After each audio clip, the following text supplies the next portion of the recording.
By the mid-'80s, Family Ties was a top 10 hit, and Michael J. Fox was its breakout star. You know, the half-hour television form is really an interesting creation. You know, it was originally created for Lucille Ball. And if there's one other person who was born to thrive in this world, is Michael Fox. He was so energetic that you almost couldn't hold him down. There's something impish about him, and yet he's not annoying. He's very likable. There's something mischievous about him, but you don't ever get the feeling that Michael J. Fox is going to go too far. I think that this innate quality that he has, who he is as a person, really comes through when he's performing. For a guy who was struggling to buy groceries just a couple of years before, fame and success were almost surreal. But Fox was careful, almost superstitious, not to let it go to his head.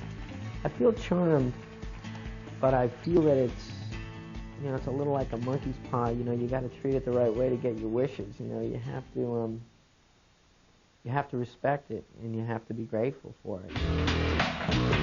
Fox wanted to build on the incredible momentum of Family Ties with a starring role in a movie. During a 5-week summer hiatus from the show, things got a little hairy for Fox. Teen Wolf was a low-budget, campy comedy, but it was his first leading role in a feature film. Fox thought it would be his last. It was a movie for teenagers, it was about a werewolf, and he had to put hair on his face. I mean, it's not the recipe for success, really.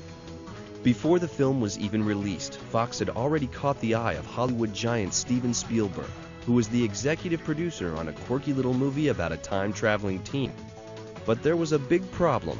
The producers of Back to the Future were good friends of mine. They wanted Michael. He was their original first choice. And they presented me with the schedule, and it was impossible to shoot Family Ties that season and do Back to the Future, given the schedule that they felt they were locked into. And so I felt bad enough that I knew that I had denied Michael that chance, but it was simply not possible. It would have to be one or the other. Another actor, Eric Stoltz, was cast as Marty McFly, and production got underway without Michael J. Fox. In fact, Fox didn't even know he was up for the role. But after 6 weeks of shooting, Back to the Future wasn't working with Stoltz, and Spielberg made a second, desperate plea for Michael. So they had worked out a schedule that could work, where they would shoot at night and on weekends. So they came to me and asked me if we thought that could work, and I really wanted to make it work. I didn't want the fact that we were doing the TV show to keep him from anything else. Fox had little time to prepare for the prized role, but the TV star was eager to prove he could carry a movie. Doc, I'm from the future. He was very excited, eager to please. I mean, it was like a fabulous role, and I'm sure he really wanted to shine in it. He was coming in late, you know, we had already been shooting for 6 weeks, so there was, jumping into something that he's barely had an opportunity to learn, and a lot of action, and getting comfortable with the crew and the cast, and hoping the dailies are going to live up to their expectations and everything. It was a lot to dive into. It was a very strange thing, of course, to step into a role that's not only did another actor have to leave, but also a lot of the movie had been shot. You know, a family had already formed on the set of Back to the Future, and yet, there was Michael J. Fox being thrown in. Michael would work all day, 8 hours or more, rehearsing and taping Family Ties. Then after dark, he would race over to his second job, working through the night until dawn. The schedule meant Fox caught only 2 or 3 hours of sleep before having to start the cycle all over again. He was doing something that was superhuman, to do our show during the day and to do Back to the Futures at night. We started to get pissed because he'd come in, he'd be tired. Well, duh, yeah, of course. But it was like, you have to be able to show up. This is your first commitment. You wouldn't be doing that if you didn't have this. So let's get on it. And he did. He's a smart boy. Well, that's great. He was very professional. There was work to do, and he knew what the work was about, and he was focused on that, and I don't think he was distracted by all the recognition he got and the fame and all that. He's a worker. If Fox was tired, it didn't show. He and Christopher Lloyd, who played Marty McFly's frazzled but brilliant mentor, turned out to be the big screen match Spielberg was looking for. I mean, I just felt it was like an innate chemistry. I was Doc and he was Marty, and it wasn't something we worked for. It wasn't something that we'd lose. It was just there. Audiences overwhelmingly agreed, making Back to the Future #1 at the box office and an instant classic.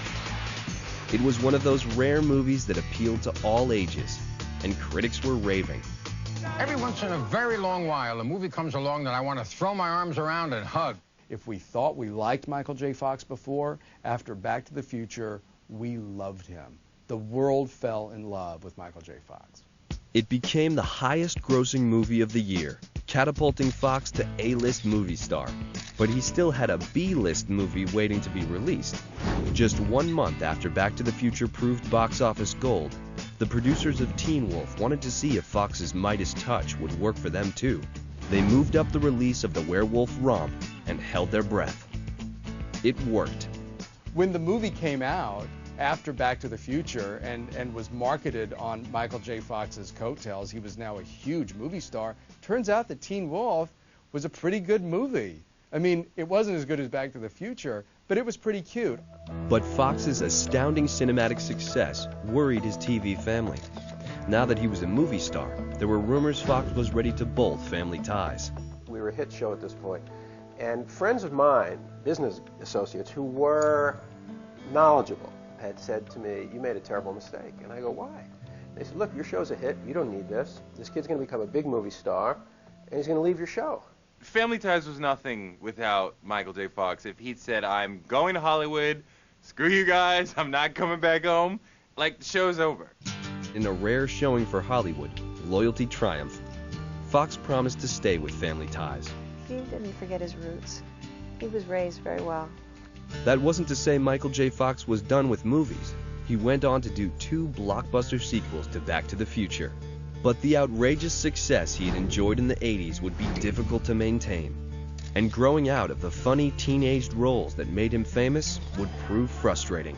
Sometimes audiences don't want to see an actor that they love doing this do that. They feel a little put off by it. He's very much an 80s celebrity. You know, I mean, huge TV show, huge movies in the 80s. So, I mean, like, sometimes when you're so locked down on a decade, it can be hard going forward. On the next